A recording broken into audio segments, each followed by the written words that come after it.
আসসালামু আলাইকুম প্রিয় দর্শক, আশা করি সবাই ভালো আছেন। আবার একটা ভিডিও নিয়ে চলে আসলাম। অবশ্যই লাইক দিয়ে ভিডিওটা দেখা শুরু করবেন, আর যদি ভালো লাগে কমেন্ট করবেন, শেয়ার করবেন, আর সাবস্ক্রাইব করতে কিন্তু ভুলবেন না। একটা মেয়ে যখন সচ্ছল হয়, মানে সে যখন ইনকাম করতে পারে, তখন যে তার দাপট শ্বশুরবাড়িতে দেখায় সেটা কিন্তু খুব কম মেয়ে পারে। আমি কিন্তু তানজিলার কথা বলতেছি। আজকে প্রায় 10 দিনের উপরে হলো তানকে বাড়িতে ফেলে আসছে তানজিলার বাসায়। ওই যে বাপ্পি যে গেল সেদিন কাপড় চোপড় নিয়ে তানজিলার বাসায়, মেইন উদ্দেশ্যটা ছিল তানকে ওখানে ডাম করে আসবে। হ্যাঁ, তানকে ডাম করার জন্যই। কারণ তানের যে আবদার খাওয়া দাওয়ার প্রতি, এটা খাবে ওইটা খাবে সেটা খাবে, সেটা তারা বাবা মা হিসাবে পূরণ করতে অক্ষম।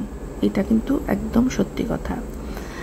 তান কিন্তু অনেক আবদার, এটা খাবে সেটা খাবে, মানে বিশেষ করে বাইরের খাবারগুলো বা ঘরেও বানাই দিলে আপনারা খেয়াল করছেন যে ও একটু বেশি খায়। তো সেই জন্য তার বাবা মা সেটা পূরণ করতে পারে না। আগে যেমন দাদিকে এগুলো ফুলফিল করতে হইতো। ইভেন দাদি যেদিন মারা গেছে তার কিছুক্ষণ আগেও কিন্তু দাদি এই তানের জন্য নুডলস বানায়, তাকে খাওয়ায়। তার কিছুক্ষণ পরে কিন্তু সে অসুস্থ হয়েছে।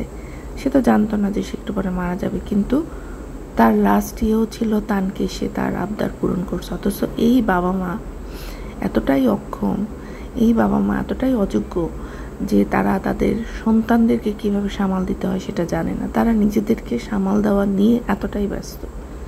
তারা দুজন নিজেদের আনন্দ, আর বাপ্পি তো সবসময় বউয়ের পায়ের তলায় পড়ে থাকে। বউ যেখানে ছুটবে সেও সেখানে ছুটবে। এবার আমি তানজিলার কথা বলি। তানজিলা 2টা পয়সা ইনকাম করে বলে, যে তানজিলারে কখনো বাপ মা পাত্তা দিত না বাড়িতে, যেহেতু সে সৎ, মানে যেটাকে বলে পরগাছা, তাই না? একটা গাছের উপরে যখন আরেকটা গাছ উঠে সেটাকে পরগাছাই বলি আমরা। তো তানজিলা তার সৎ বাবার বাড়িতে পরগাছার মতো কিন্তু বেড়ে উঠছে। সেখানে তার কোনো ভ্যালু ছিল না। তো সেখানে সে যখন বিয়ের পরে সে যখন 2টা পয়সা ইনকাম করা শুরু করলো, তার যখন ভিউজ বেশি হওয়া শুরু করলো, সব কিছু কিন্তু বিয়ের পরে হয়েছে। তখন যে তার নাকটা কত উঁচু হয়ে গেছে সেটা কিন্তু একদম পরিষ্কারভাবে দেখা গেছে। হ্যাঁ, শ্বশুরবাড়ির একটা লোককেও সে কথা বলতে দেয় না ঠিকঠাক মতো। সব কথা সেই বলে। কোনো সম্মান জাতীয় জিনিস, শাশুড়িকে যে একটা সম্মান করা, সেটা খুব কমই দেয় সে। স্বামীকেও তাই, যদিও একদম স্বামী স্বামী স্বামী স্বামী করে, স্বামী ছাড়া আমার কেউ নাই, কিন্তু স্বামীকে কি সে সম্মান করে ক্যামেরার সামনে? একটা দিনও দেখি নাই যে ওর হাজব্যান্ড কথা বলতেছে ও চুপ করে থেকে এটাকে বলে সম্মান করে, যে হ্যাঁ আগে তাকে শেষ করতে দিই তারপরে আমি বলবো। কিন্তু না, যেহেতু ওর চ্যানেল, ওর টাকা, সেই জন্য ওর নাকটা একটু উঁচু আর অহংকারটা একটু কিন্তু বাড়া। এই যে তানকে ফেলে গেছে, তান প্রতিদিন তান কিন্তু সাকিবের সাথে দোকানে গিয়ে বসে, এবং এই যে দোকানে গিয়ে বসে ধরেন, সেখান থেকে সে প্রতিদিনই বাইরের খাবার খায়। চিন্তা করে দেখেন, গত পরশু দিনের ভিডিওটা দেখলাম, রাত 2টার সময় সাকিবের মাকে তানের জন্য খাবার রেডি করতে হচ্ছে। এটা কি তানজিলা পারতো না? শাশুড়িকে কেন এত কষ্ট করতে হবে? ও তো সবই করতেছে, ও ঘুরতে যাচ্ছে, বেড়াতে যাচ্ছে। হ্যাঁ, আর একটা প্রেগনেন্ট মেয়ে রান্না বান্না করতে পারে না? পেটে বাচ্চা নিয়ে আমি রান্না করতেছি, একদিন পেটে বাচ্চা নিয়ে রান্না করলে হবে? প্রতিদিন পেটে বাচ্চা নিয়ে রান্না করো, ঘরের সমস্ত কাজ করো। তো যাই হোক, 2টা পয়সা ইনকাম করে বলে শ্বশুরবাড়ির প্রত্যেকটা মানুষকে সে খাটায় নিচ্ছে। আর দেখবেন যদি কোনো এক সময় এদের সম্পর্ক নষ্ট হয়ে যায় না, তখন দেখবেন শাশুড়ির মুখ থেকে সত্য কথাগুলো কীভাবে বের হয়ে আসে। আজকে আমি যে কথাগুলো বললাম না, যে শ্বশুরবাড়ির লোককে কীভাবে অসম্মান করে, এই কথাগুলি একদিন মুখ থেকে বের হয়ে আসবে। তো এই কথাগুলি বলার উদ্দেশ্য এইটাই, যে এই যে বাবা মা শ্বশুরবাড়িতে ফেলে রাখে, তানকে যে ফেলে রাখছে, কারণ এই 10 দিন ফেলে রেখে তারা এখানে কোনো কিছু করছে, তারা জামাই বউ ঘুরে বেড়াইছে, ঠিক আছে? আর তাবিয়া তো কোনো ব্যাপার না, তাবিয়া কি করবে? তাবিয়া তো ওদের সাথে সাথেই ঘুরে। তান কোথাও যেতে চায় না, এই জন্য তান ওদের একটা বোঝার মতো হয়ে গেছে। তো যাই হোক, এবার আসি।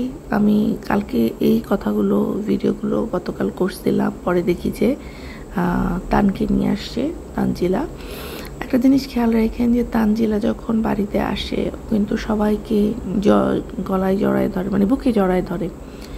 বুকে জড়ায় ধরার পরে ও কিন্তু কখনো ওর মাকে জড়ায় ধরে কাঁদে নাই, ও অন্য মানুষকে জড়ায় ধরে কাঁদে। যেমন ওর চাচি, মানে ওই যে ওর দাদির যে সম্পর্কের কি যেন হয়, তাকে জড়ায় ধরে কাঁদছে। আমরা অনেক সময় বলি না যে ওর তো আপন দাদি না, ও কেন কান্না করে? কারণ আপন দাদি না হইলেও দাদি কিন্তু ওকে অনেক ভালো ভালো পরামর্শ দিত, যেটা ওর মা কখনো দেয় না। তারপর দাদির হাতের চুড়ি খুলে ওকে দিয়ে দিচ্ছে। ও তো জানে যে দাদি ওর সৎ, তারপরেও দাদির চুড়ি ওকে বিয়েতে দিচ্ছে। এগুলো তো অবশ্যই মনে রাখার মতো বিষয়, সেই জন্যই ও কান্না করে এবং সেই জন্যই ও বারবার দাদিকে স্মরণ করে। তো যাই হোক, দেখলাম যে ওকে নামাই দিয়ে গেল এবং ও বলতেছে যে না থাকবে না, চলে যাবে। আর সেখানে বাপ্পি বারবার বলতেছে না না না না না, তোমার থাকার দরকার নেই, আমি তোমাকে বলবো না, আমি তোমার সময় নষ্ট করবো না, তুমি এখন ব্যবসা করো। অথচ এই বদাই শ্বশুর বাড়িতে যায়, সে নাকি ইটের খোলায় কাজ করে। অথচ সে এই ইটের খোলায় কাজ করা অবস্থায় শ্বশুর বাড়িতে 1 মাস 2 মাস গিয়ে পড়েছিল। সেখানে সে তার মেয়ের জামাইকে সে রাখতে চায় না। মেয়ের জামাইকে সে রাখতে চাইবে না তো, কারণ মেয়ের জামাই বাসায় থাকলে তাকে একটু ভালো মন্দ রান্না করতে হবে, টাকা খরচ হবে, সেটা তো সে করবে না। এটাই হচ্ছে তার ব্যাপার। আর তার বউ এতটাই লেজি, চিন্তা করে দেখেন তার মানে মহিলা কি কাজ করে সারাদিনে। একটা মহিলা ওই যে ওই ভাবিটা এসে ঘরের সমস্ত কিছু পরিষ্কার করে, আর ওইখানে পারুল খালা রান্না বান্না সমস্ত কিছু জোগাড় করে দেয়। মানে সে কতটা রাজরানীর মতো থাকে চিন্তা করে দেখেন। তারপরেও এই মহিলা কতটা অযোগ্য, ছেলে মেয়েদেরকে ঠিক মতো রান্না বান্না করে খাওয়াতে পারে না। 2 জন, তার বাসায় এখন 2 জন হেল্পিং হ্যান্ড। তারপরেও তানজিলাকে এনে কিছুদিন রাখতে পারে না, তানজিলাকে এনে ভালো ভালো খাওয়াবে, যত্ন আত্তি করবে, সেটা করে না। তানজিলা আসার পরের দিনই তানজিলাকে ক্যামেরাম্যান বানাই দেওয়া হয়।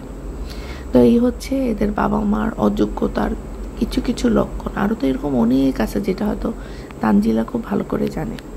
একটু বাবু আর মিমকে নিয়ে একটু কথা বলবো। তার আগে বলিনি, গতকাল আপনারা দেখেছেন যে তামিম ইকবাল, যে আমাদের ক্রিকেট প্লেয়ার, খুবই নাম করা, তার হঠাৎ করে খেলার সময় তার বুকে ব্যথা ওঠে। ঠিক আছে, বুকে ব্যথা উঠে, মানে যখন টস হচ্ছিল হালকা বুকে ব্যথা অনুভব হয়, তখন ফিজিও বা ট্রেনারকে জানা যে তার বুকে ব্যথা হচ্ছে। তো সে ভাবে যে গ্যাস্ট্রিকের কারণে হচ্ছে, সেজন্য তাকে একটা গ্যাস্ট্রিকের ওষুধ খাওয়ানো হয়। তবে কিছুক্ষণ পরে তার মানে আবার তাকে নিকটতম হাসপাতালে নেওয়া হয় এবং সেখান থেকে চিকিৎসা শেষে সে বিকেএসপিতে আবার ফিরে আসে। এরপর আবার শারীরিক অবস্থার অবনতি ঘটে। ঠিক আছে, তারপরে কি করবে, তখন তারা হচ্ছে গিয়ে ওই যে হেলিকপ্টারে করে তাকে হয়তো ঢাকায় নিয়ে আসার জন্য চিন্তা ভাবনা করা হয়। কিন্তু ঢাকায় নিয়ে আসার মতো অবস্থা তখন তার ছিল না, তার শরীর তখন সায় দিচ্ছিল না। এবার তাকে যখন মানে হাসপাতালে নেওয়া হয় তখন কিন্তু তার হার্টবিট পুরো বন্ধ ছিল দর্শক, মানে যেটাকে বলে ম্যাসিভ হার্ট অ্যাটাক। ঠিক আছে, তো বা কার্ডিয়াক অ্যারেস্ট যেটাকে বলে। তো তখন চিকিৎসকরা সিপিআর করা শুরু করে। হ্যাঁ, 22 মিনিট ধরে অবিরাম, মানে 22 মিনিট ধরে কন্টিনিউ তাকে হচ্ছে আপনার যে চেস্ট কম্প্রেশন, যেটা আমরা বলি চাপ দিই যে, হ্যাঁ হার্টের মধ্যে যে চাপ দিতে থাকে চেস্টের মধ্যে, সেটা 22 মিনিট ধরে করে। চিন্তা করতে পারছেন যে তার হার্ট পুরো বন্ধ হয়ে গেছিল। তারপরে হচ্ছে বেশ কয়েকবার করে এবং 3 বার হচ্ছে আপনার যে ইলেকট্রিক শক, যেটা কারেন্ট শক, সেটা দেয়। সেটা দেওয়ার পরে তার হচ্ছে আবার ওই হৃৎপিণ্ড চালু হয়। চিন্তা করে দেখেন, মানে মৃত্যুকে পুরা কাছ থেকে সে দেখছে। হয়তোবা তার আল্লাহ হায়াত রাখছে, সেই জন্য আলহামদুলিল্লাহ সে আবার বেঁচে ফিরে আসছে। তাকে আপনার ওই যে সেই অবস্থায় তাকে রিং পরানো হয়েছে। তো অনেকেই এটা বলতেছে যে আজকে সে একজন নামকরা ক্রিকেট প্লেয়ার দেখে তাকে যেভাবে ট্রিটমেন্ট করা হয়েছে, আপনি যদি একজন সাধারণ জনগণ হাসপাতালে যান, আপনার কি এই ট্রিটমেন্ট হইতো না। এটাই হচ্ছে সত্যি, যে সাধারণ জনগণ যে মারামারি কাটাকাটি করে, সেটা কেন করে? কারণ হচ্ছে তাদেরকে অবহেলা করা হয়, তাদেরকে সাথে সাথে নিয়ে যাওয়ার পর তাদের চিকিৎসা হয় না। ঠিক আছে, এরকম আমি নিজেও সাক্ষী। আমার বাবা হাসপাতালে গেছে, তাকে ফেলে রাখছে, ইমার্জেন্সিতে গেছে, আমার বাবাকে ফেলে রাখা হয়েছে এবং আমি বারবার গেছি, আমার বাবা শুয়ে আছে। অপেক্ষা করেন, রুগী আসছে আরও, তার আগে এভাবে করে দেখা হবে। তো এই হচ্ছে ইমার্জেন্সির অবস্থা, ঠিক আছে। কিন্তু আজকে আপনি যদি বাংলাদেশে হম্বিতম্বি কেউ হন, খুব নাম করা, খুব মন্ত্রী, মিনিস্টার, কোনো বড় বিজনেসম্যান আপনাকে চিনে, তখন আপনার চিকিৎসা খুব দ্রুত হবে এবং খুব ভালো চিকিৎসা হবে। কিন্তু সাধারণ জনগণের জন্য অত ভালো চিকিৎসা খুব কম। এটাই হচ্ছে লোকজন বলাবলি করতেছিল। যাই হোক, এবার বলি যে গতকাল আমরা দেখলাম যে আমি বলছিলাম যে রাত যেন সব কিছু ভুলে এই মুহূর্তে শারমিনের সঙ্গে গিয়ে মানে ইয়েকে দেখতে যায়, বিল্লালের সঙ্গে যেন সহযোগিতা করে। তো সেটা রাজ করছে, সে গেছে। কিন্তু একটা জিনিস খেয়াল করছেন, বাবু কিন্তু কথা বলে নাই। মানে বাবু আর মিম দুইটা এত বড় বেয়াদব, দুইটা এত বড় অহংকারী, এই জন্য এই দুইটা একসাথে পড়ছে। এই দুইটা কোনোদিন ভালো কিছু করতে পারবে না, ঠিক আছে। তার বোনের হাজব্যান্ড, কিন্তু বড় বোনের হাজব্যান্ড, মানে শারমিন তো বাবুর বড় বোনের হাজব্যান্ড গেছে, তার সাথে তার সম্পর্ক ঠিক হয়ে গেছে। এখন তো তার উচিত আগ বাড়ায় তার বোনের হাজব্যান্ডের সাথে কথা বলা, কিন্তু সে কোনো কথা বলে নাই। এটা ক্যামেরায় আমি যেটা দেখছি সেটাই বললাম। তারপরে যাই হোক, এবং বিল্লাল খুব খুশি হয়েছে যে গেছে, মানে রাজ্যে গেছে। বিল্লাল কিন্তু খুব খুশি হয়েছে, হাসছে। তবে একটা জিনিস বলি, এই যে শারমিন যে এত কষ্ট করে রান্না বান্না করে নিয়ে আসলো, কিন্তু কি নিয়ে আসলো? ভর্তা। একটা লোক অসুস্থ, চিন্তা করে দেখেন, তার প্লীহা বড় হয়ে গেছে, তার ব্লাডের সমস্যা হচ্ছে, সেখানে এই ভর্তা বাড়তি কি তার জন্য এখন খাওয়ার, মানে এখন তো তার জন্য সমস্ত ভর্তা বাড়তি করবে না, তার জন্য উচিত ছিল একটু জাউ ভাত করে নিয়ে আসা, একটু ফল কেটে নিয়ে আসা। তো যাই হোক, অতটুকু যদি তাদের মাথায় বুদ্ধি থাকতো তাহলে তো আর আজকে এই অবস্থা হইতো না, তাই না? আর একটু ভালো খাবার দাবারের কথা চিন্তা করে নিয়ে আসতে পারতো। যাই হোক, তারপরে শারমিন রান্নাবান্না করে কষ্ট করে নিয়ে আসছে, এটা তো অবশ্যই ওকে প্রশংসা করতে হবে। তো তারপরে যখন ওরা আবার চলে গেল, তিনজন একসাথে রিক্সায় উঠে চলে গেল, সেখানে তো রাজ যেতে পারলো না। বাবু কিন্তু রাজের দিকে একবারও ফিরে তাকায় নাই। খুবই অদ্ভুত ব্যাপার এটা, কিন্তু রাজের জন্য খুবই অসম্মানজনক একটা ব্যাপার। তা এরকম করলে কিভাবে সম্পর্কগুলো ঠিক থাকবে? এভাবে কি সম্পর্ক ঠিক রাখা সম্ভব? যাই হোক, আজকে এটুকুই বললাম, পরে আবার ভিডিও নিয়ে আসবো। সে পর্যন্ত সবাই ভালো থাকবেন। আল্লাহ হাফেজ।